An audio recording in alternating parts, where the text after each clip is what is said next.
Dear C. Ako si Josephine at ito ang aking kwento.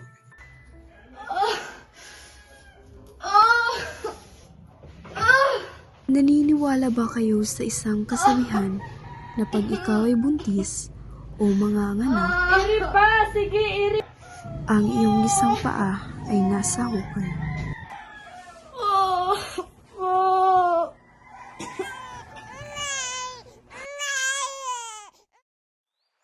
Ay, tatay, gusto ko tinapay, ate, kuya, gusto ko kape. Lahat ang gusto ko ay pasinino. Ang makamali ay sipin. Luna! Anak! Halika muna rito. Teka lang babalik lang ako. Anak, aalis mo na si mama ha. Maghahanap siya ng trabaho sa ibang bansa upang maging maganda yung buhay natin. Nay, paano na ako nito? Sino na mag-aalaga sa akin? Huwag mo ko iwan.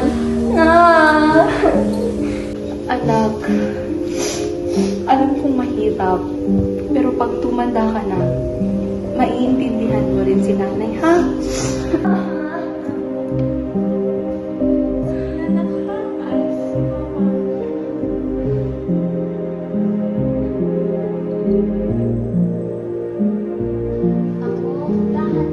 Babalik na naman si nanay eh. Nandito naman ako. Hindi na ako ngayon Ako, ginagawa ka sa nanay mo. Nilaalis siya. Tama na yan, tama na yan. Nanay!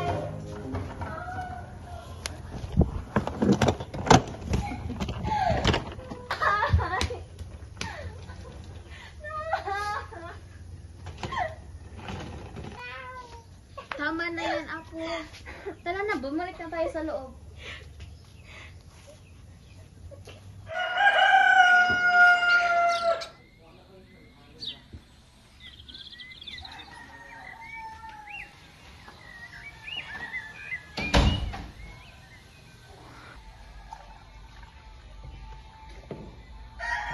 Uy! Gising ka na pala. Kumain ka na, Apo.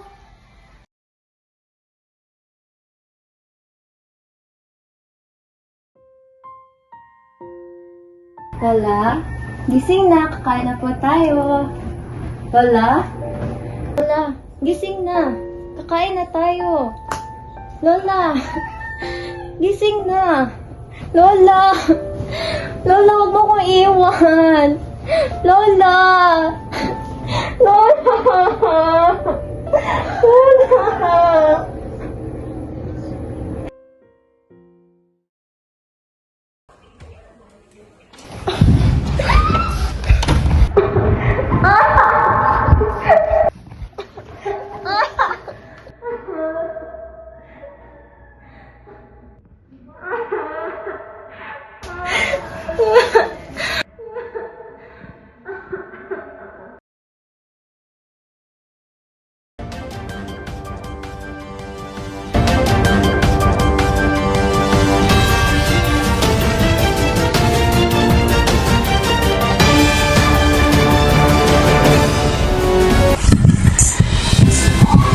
Magandang araw Pilipinas! Sa bagong pag-aral ng University of the Philippine Population Institute, halos isa sa bawat 5 kabataang Pilipino na 15 hanggang 24 ang natiis na magtapos sa sariling buhay.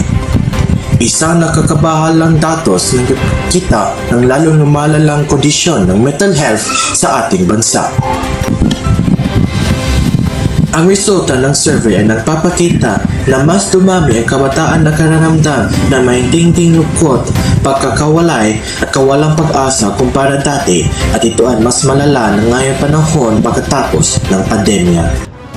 Ako ay isang ina na nawala ng anak dahil sa depresyon. Ako'y nananawagan sa mga nanunungkulan na dagdagan ang serbisyo para sa mga taong may issues sa kalusugan. At huwag niyong ibusa ang pera ng Pilipinas at gamitin ito ng tama para sa inang bayan. Dagdagan ang serbisyo para sa taong may isyu sa kaisipan. Para maiwasan ang mental health problems, ugaliing kumain ng masustansyang pagkain, mag-ehersisyo at matulog ng maaga. Ito ay isang paalala mula sa DOH. What if yung mga gabi-gabi mong paghihirap ay hindi pala nila nakikita at napapahalagahan?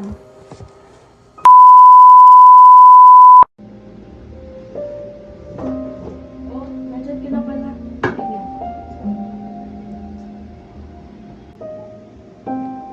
Late ka na yata umuwi ka kanina.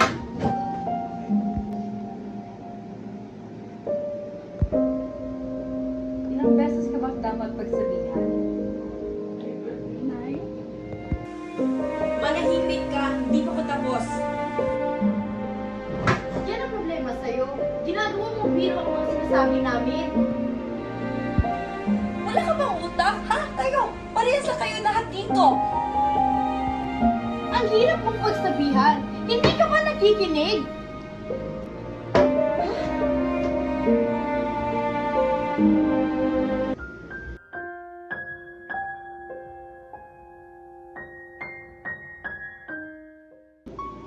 Mahal, tama na yun.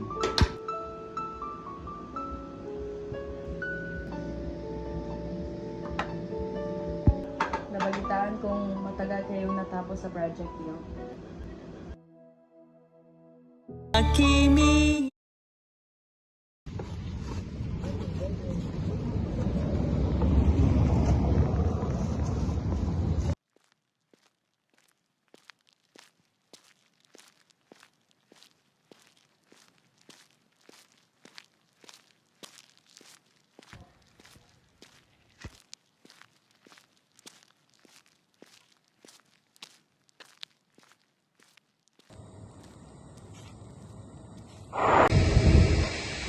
Oh, teka. Hindi ba anak yan ni Maring Josephine?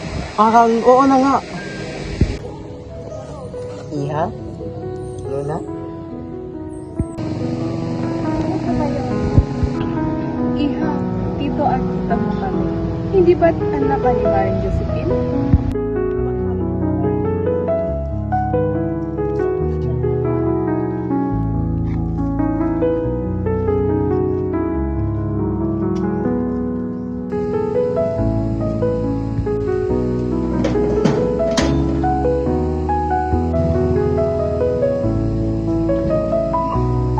Anong nangyari sa iyong bata ka? Nagkasakasada ka na natutulog. Okay ka lang ba?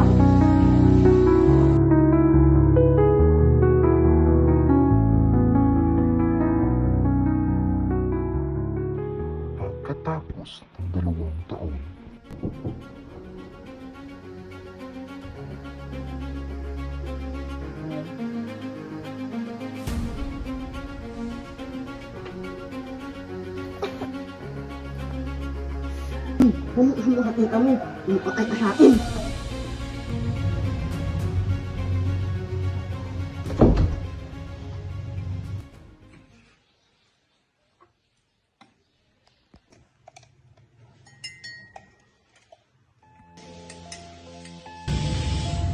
Tita, pwede po ba tayong mag-usap? Oh, Iha, Luna, ano bang problema? Tita, si Tito po kasi pinagtangkaan po ako. Ano? Si tito mo? Hindi ito magagawa ng tito mo. Anong pinagsasabi mo? Ikaw na nga ang pinatira dito. Ikaw pa ang gagawa ng kwento. Ayusin mo nga ang sarili mo.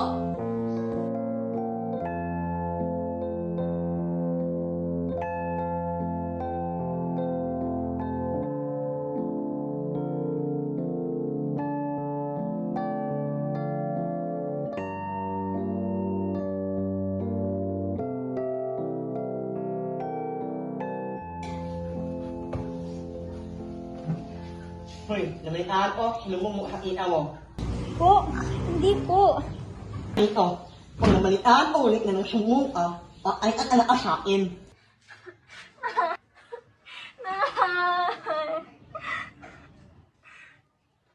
Oh, Maring Josephine! Kamusta ka na? Hi, Mare. Uy, Mare, kamusta? Pwede ko bang makausap yung anak kong si Luna? Oh, si Luna. Nandito sa kwarto, natutulog. Mahal, tawagin mo nga. Alam. Teka lang, Mari, ha? Mahal, nawawala si Luna.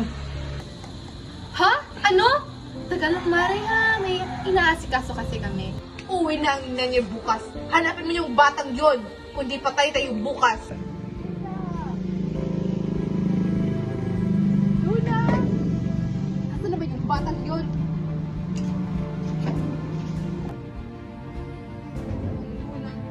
Luna! Luna! Lumabas ka na dyan! Luna! Saan ka ba nagtatago? Bata ka! Luna! Saan ka ba nagtatago?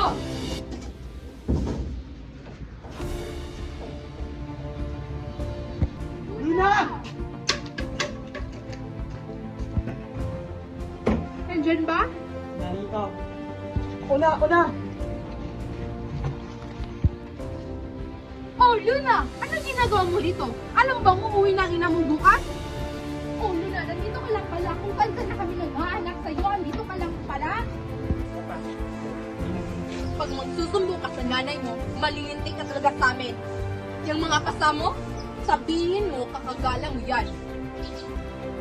Sa susunod na tatakas ka, lalagot ka talaga sa amin.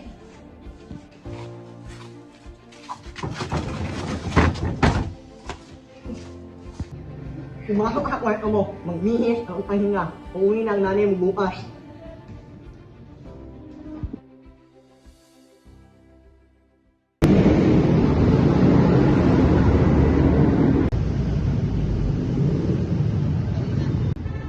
Uy, Josephine! Nandito ka pala! Uy, kamusta? Okay ka na? Oo, matagal na. Uy, bakit ka nandito? Ito, galing sa check-up. Kamusta naman ang check-up? To uwi sa Pinas, doon na-extend yung visa eh. Miss ko na yung anak ko, si Luna. Oo, bumili ka nga doon. Pati suka, sukal at vaccine.